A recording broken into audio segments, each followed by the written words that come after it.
First, right-click anywhere on the desktop and select Personalize.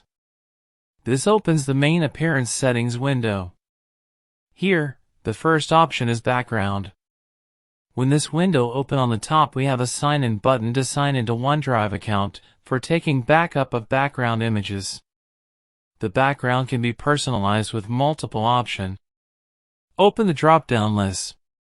You can choose from Picture, Solid Color, Slideshow, and Windows Spotlight. The recent images are displayed. You can click on the Browse button and locate the image on your computer to be used as background. If the image is small, then you have many options to display that image's background. You can fill the whole background with one image, but this will result in stretching the image. The tile will fill the whole screen with the original size of the image. The next option is using a solid color as background. The first option is to change the mode. You may choose dark or light.